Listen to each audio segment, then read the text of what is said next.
warahmatullahi wabarakatuh. Hai teman-teman semua, apa kabarmu? Yang pastinya sehat dong. Perkenalkan, nama saya Queen Saskia Naila Bakti. Teman-teman, lihat ke sini. Saya membawa buku cerita yang berjudul Cerita Rakyat dari Jawa Tengah. Saya taruh dulu ya bukunya. Dewan juri yang saya hormati dan teman-teman semua yang saya cintai, saya akan membacakan legenda dari Kabupaten Brebes yang berjudul Jakapoleng. Alkisah, hiduplah seorang pemuda bernama Laksito. Sehari-hari ia bekerja sebagai pemelihara kuda milik Bupati Brebes yang bernama Kiai Genta.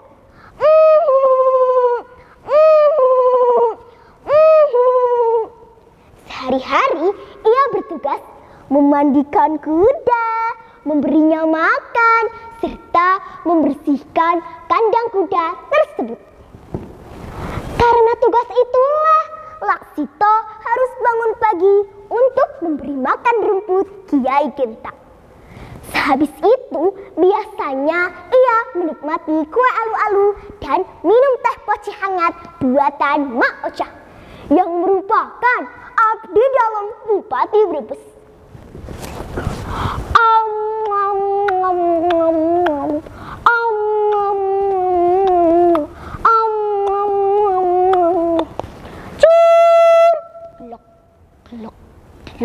Glok. Setelah itu barulah ia pergi ke sawah untuk mencari rumput buat Kiai Genta.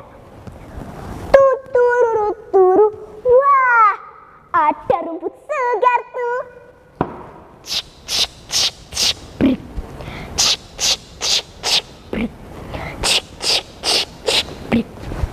Saat hari sudah siang, Laksito beristirahat di bawah pohon rindang sambil bersenandung lagu Gambang Suling.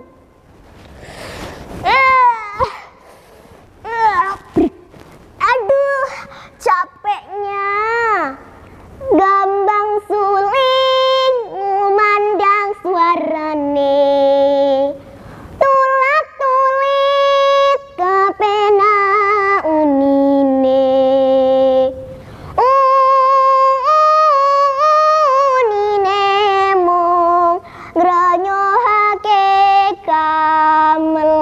Kentrung ketipung suling sikra kendangane. Namun saat istirahat itulah tiba-tiba ada seekor ular belang bermahkota emas lewat di hadapannya.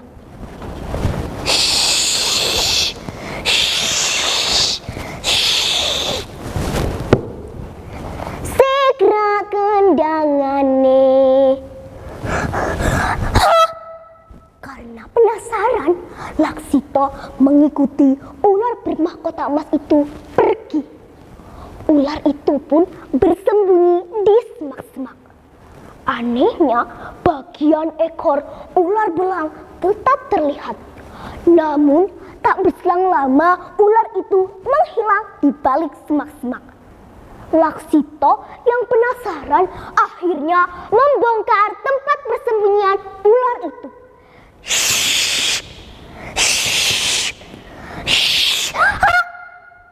Ular itu pun tetap tidak ada di sana.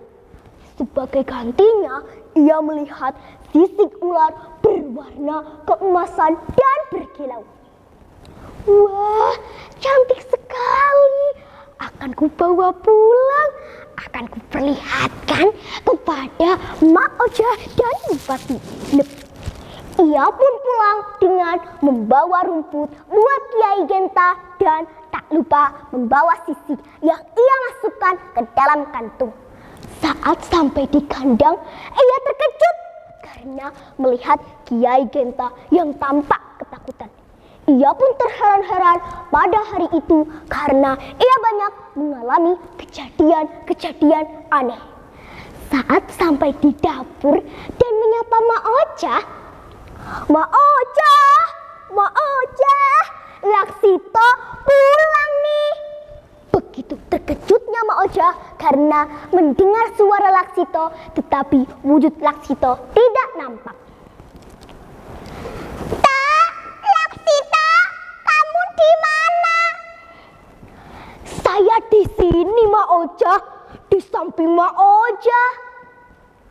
"Hah, tapi kamu tidak kelihatan, toh. Jangan bercanda." "Saya tidak bercanda, Mak Ocha." Akhirnya Laksito menyadari bahwa dirinya tak bisa dilihat oleh siapapun. "Tolong, tolong, ada hantu di sini." Mendengar teriakan Mak Ocha, sang bupati segera menghampiri Mak Ocha di dapur. "Ada apa, Mak Ocha? Apa yang terjadi? Sepertinya ada teriakan di sini." "Tolong, Tuan, di sini ada hantu. Ada suara Laksito, tetapi wujud Laksito tidak nampak." "Bupati, Mak Ocha, saya di sini, di tengah-tengah kalian." Menyadari bahwa itu adalah suara Laksito, sang bupati meminta Laksito untuk menceritakan apa yang terjadi sebenarnya. "Tadi, waktu saya mencari rumput buat Kiai Genta, saya beristirahat sebentar di bawah pohon rindang sambil bersenandung lagu Gambang Suling. Tiba-tiba ada seekor ular belang bermahkota emas lewat di hadapan saya. Karena saya penasaran, saya mengikuti ular tersebut sampai di semak-semak. Saat sampai di semak-semak, ular itu menghilang dan meninggalkan sisiknya yang berwarna keemasan dan berkilau. Saya ambil, saya bawa pulang, saya masukkan ke dalam kantung. Tiba-tiba saat sampai di dapur, Mak Ocha tidak dapat melihat saya. Begitu ceritanya, Tuan." Setelah mendengar cerita Laksito, sang bupati meminta Laksito untuk memberikan sisik tersebut dari dalam kantungnya. "Ini, Tuan, sisiknya." Akhirnya Laksito kembali bisa terlihat.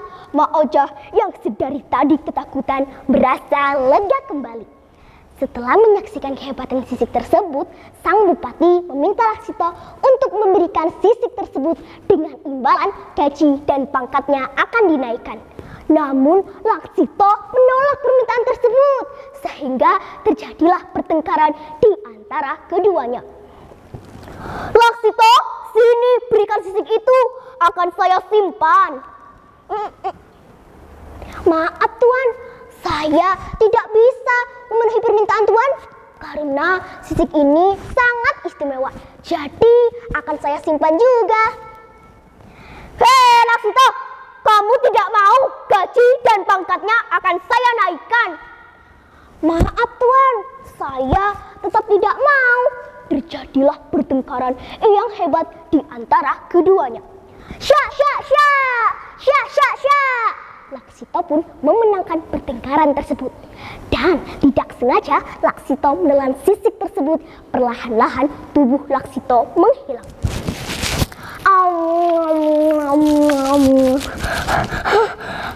Sejak peristiwa tersebut, sang bupati mengatakan bahwa itu adalah takdir Laksito. Dan sang bupati memberi tugas yang sangat istimewa kepada Laksito, yaitu untuk melindungi masyarakat Kabupaten Brebes. Dan karena Laksito masih berjaga, Laksito pun diberi nama Jaka Poleng. Teman-teman tahu tidak, menurut mitos yang beredar, keberadaan Laksito masih dipercaya hingga saat ini, yaitu menjadi penghuni di pendopo Kabupaten Brebes. Namun keberadaannya tetap tidak bisa dilihat ya teman-teman. Hikmah cerita yang dapat kita petik dari cerita Jaka Poleng adalah ketika kita bermasyarakat, kita harus senantiasa bersabar dan ikhlas ketika dikasih cobaan. Sekian cerita legenda dari saya. Wassalamualaikum warahmatullahi wabarakatuh. Salam